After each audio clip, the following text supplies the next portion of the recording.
I caught up with Chukwuemeka, founder TechHer. I started by asking her what she thinks we're doing correctly or otherwise with technology.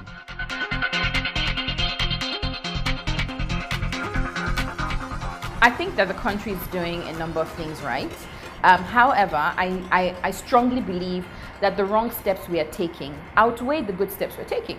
For instance, we are jumping on every trend without the requisite know-how, without the requisite structure, without even the requisite thinking behind it. We hear that hubs are the thing of the moment, and so government runs around, splashing money on hubs. I believe that, sometimes I believe that government wants to buy technology. You think that because you have the money, you pay for something and therefore it starts to exist. No. If I bought you a 200 gazillion, billion car and you don't know how to drive, the car will go to waste. That's exactly what's happening. The enabling environment for technology in Nigeria doesn't exist. Doesn't exist. We're still at the mercy of Google setting up, Google stations for people to have Wi-Fi. Yeah, come on.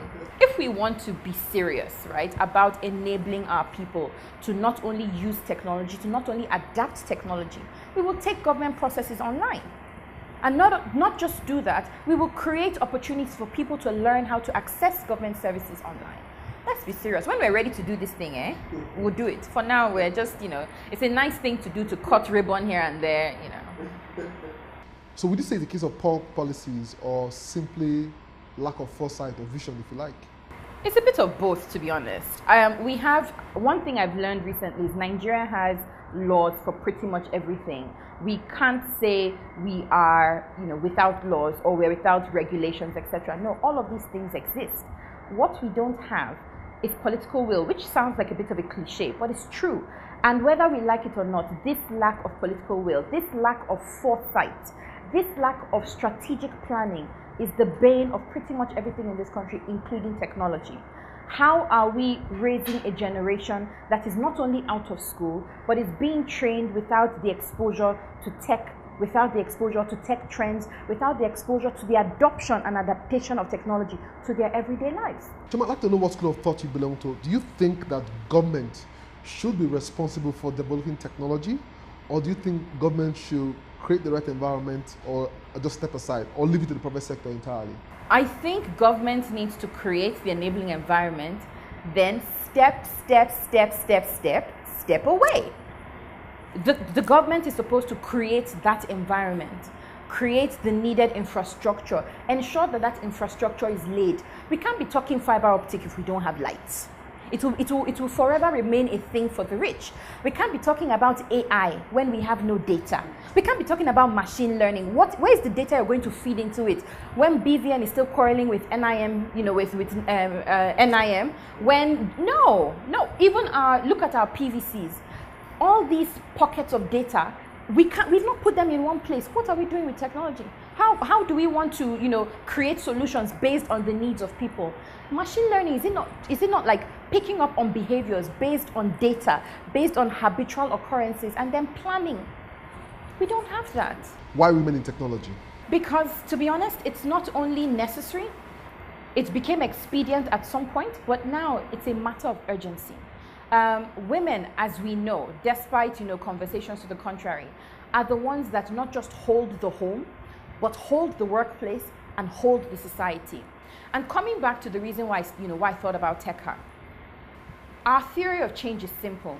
If we show women the simple ways they can adapt technology to the everyday things that they do, in the same way that women translate culture and religion and everything to their children, we will reduce the number of girls we need to bring into technology in the next generation because their mothers will pass it on to them. These people are mothers, are aunties, are sisters, are wives, are women. They will pass it on naturally rather than creating an entire franchise around we're bringing girls into STEM. We're leaving out the place of a woman, and this is the community that TechHer is catering to. So Jema, tell us, what is your organization doing differently? Because there are a number of organizations who are also trying to bring women into technology. What are you doing differently? We are focused on women. I remember that when I first started hearing about advocacy for girls to come into STEM, I was thinking about, I'm not a girl, right?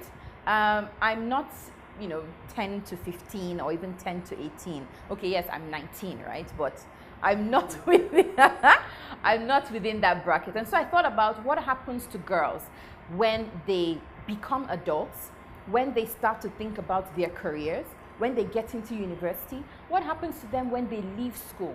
How do we ensure, again, that retention question, right? How do we ensure that they stay?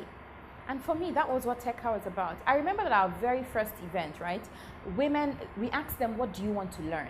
And a woman said she wanted to learn MailChimp.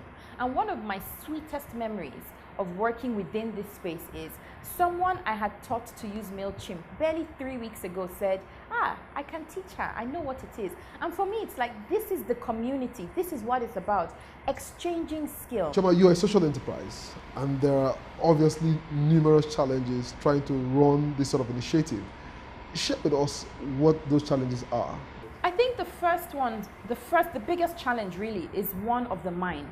Women just believe I can't do it. They'll tell you I'm not a young person, right? And it tells me each and every day that this is why, this group was created. This is why this community was created. I remember when, we have a WhatsApp group of women, and I remember one time I put in a few opportunities for people to apply for certain positions. And someone said, oh, I can't apply, they won't take me. And I said, how do you know that, right? How do you just by yourself exclude yourself from a potential opportunity? And she applied and she didn't get it, but someone else within that community applied and got it. And so I made sure to come back in there to say somebody else got it, meaning that the next one, you could get it. Don't just exclude yourself. And so for me, the first problem is women themselves, just because of this, the stereotypes and the beliefs that we have that sometimes we're not enough, right? There's something called imposter syndrome. We just believe we're not enough. We also believe that tech is not for us. It's a man thing. And so all of these little things are attitudes and, cultural beliefs that TechHer seeks to change. I think the second challenge that we have is access. For instance, I'm very passionate about online security, and we're now in the process of trying to reach out to schools to say, you know what, we want to come and talk to your parents, we want to come and talk to the children about online security.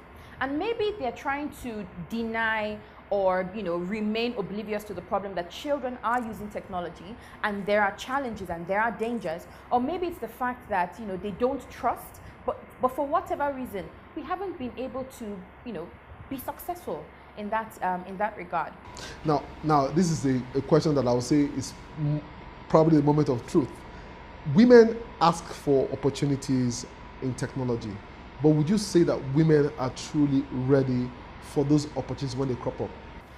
I don't think the question arises, to be honest. It's not a matter of whether we are ready for these opportunities. This is a human right, right? I think the United Nations is coming to a place where it is recognizing access to the internet, right, and access to digital technologies as a human right.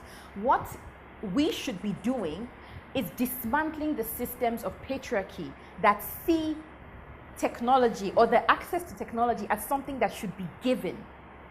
This is where government comes in, creating that enabling environment, creating the space where people are completely and thoroughly and properly educated. I believe that you cannot counter inequality with inequality. And that's why in all of the advocacy that we do, I don't do this to the exclusion of men. Whether we like it or not, the knowledge of technology resides largely with the men at this point, and so we can't leave them behind. When TechHer held 8 weeks of coding classes in Abuja, it was men who taught the class, not because there weren't women, but because the space is so small, we were able to find more men who were willing to give up 8 weeks of their time to teach women for free. Thank you for the work that you do, Chioma. I wish you all the best.